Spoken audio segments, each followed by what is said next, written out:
Folderol and fiddle-dee-dee, fiddle-dee-faddle-dee-poodle. All the dreamers in the world are dizzy in the noodle. Well, isn't every girl in the kingdom wishing she were at the ball tonight? Well, why aren't you there? My stepmother. Well, somebody has to mind the house, don't they? We were looking at a few different scripts. Because of it's Christmas time, you always want something with a very heartwarming story towards the end of it, right? And Cinderella is a script that's been around for a long time. Rodgers and Hammerstein they were writing the scripts so long ago, and it just seemed right for the people that we had this year. Well, you know, it's always a challenge for me to find shows that are big enough to accommodate the size of our program, so that was one of the things. But we thought it would be like a really great way to start the Christmas season off too, just with a fanciful fairy tale where anything's possible. It's possible for a plain yellow pumpkin to become a silver carriage. It's possible for a plain country bumpkin and a prince to join in marriage. And 4 white mice are easily turned to horses. So Folderol and fiddle-dee-dee, of course it's quite possible. It's possible. Well, we went through an audition process. So I went in, I got to read a couple scenes as her, I sang a song as her, and then about 2 weeks later, Mrs. Gilchrist, who is the director of the show, called us in to get the cast list, and I was lucky enough to be cast as one of the 2 Cinderellas. The most challenging part of the play is definitely my solo in my own little corner. It's just, you're on the stage by yourself, you're thinking about what notes you need to sing, where you need to be, but still making sure that the audience feels that joy and you bringing it to life. But the most fun part is definitely after the ball when Cinderella comes back home and she's dancing with the stepmother and the stepsisters, and she just gets to feel that love from the family she hasn't felt before. It just feels amazing singing and dancing that song. Why would a fellow want a girl like her, a frail and fluffy beauty? Why can't a fellow ever want to prefer a solid girl like me? She's a frothy little bubble with a flimsy kind of charm and with very little trouble. Well, for Joy, she's the complete opposite. She's very angry and rude and sarcastic, and I just thought that was really fun to take on and portray on stage. With Portia, her dumbness, her aloofness to everything definitely drew me into her. From not being able to say words correctly to finding situations hilarious that everyone else is very serious in. It fits perfectly. Let me try. It fit me perfectly at the ball. You dropped it.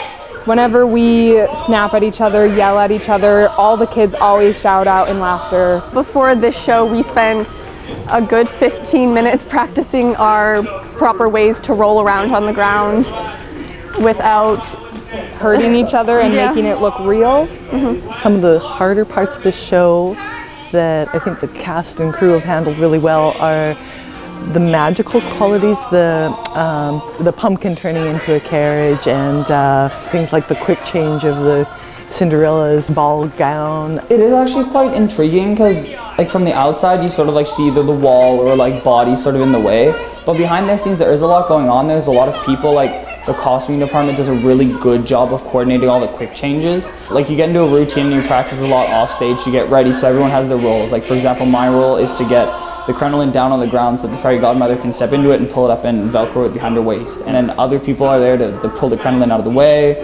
Others are there to pick up her clothes that she leaves behind. And there's others that are there to throw the dress on over top and zip that up. So there's lots of different moving parts in these quick changes that really have to work together to truly have a good quick change, because if no one's on the same page, then it gets really difficult to pull off. There's so much time and energy spent by everyone, the cast, the crew, Mrs. G, Mr. Boomer, even our choreographers, Spencer and Dara. You just have to be ready to work. It's a lot of work, a lot of energy put into this, but it's all worth it in the end. And you can start with no skills. We teach everyone everything.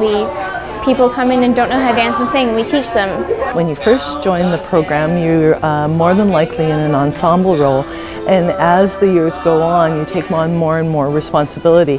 And that doesn't mean just bigger roles or bigger jobs in the tech crew. It also means mentoring and leading your fellow students too. When I came into high school, I was so excited to be in these ensembles and to get to see the grade 12s be the leads and everything, and I just looked up to them so much.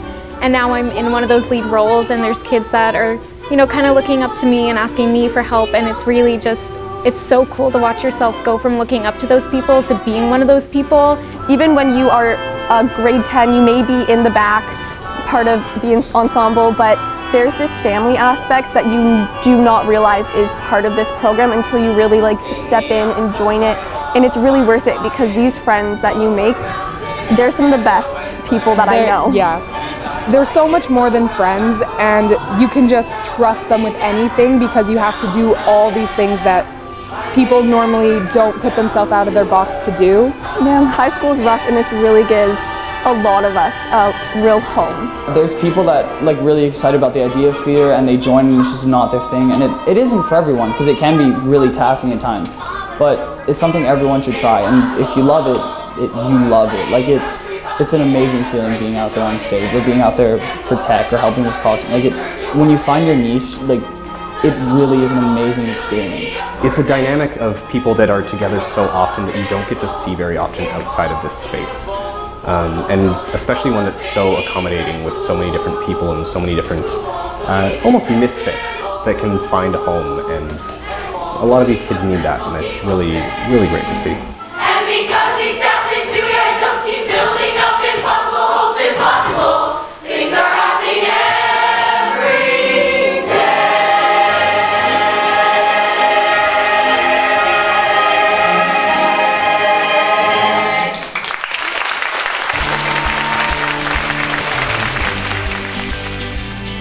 Parkland School Division, where the world opens up.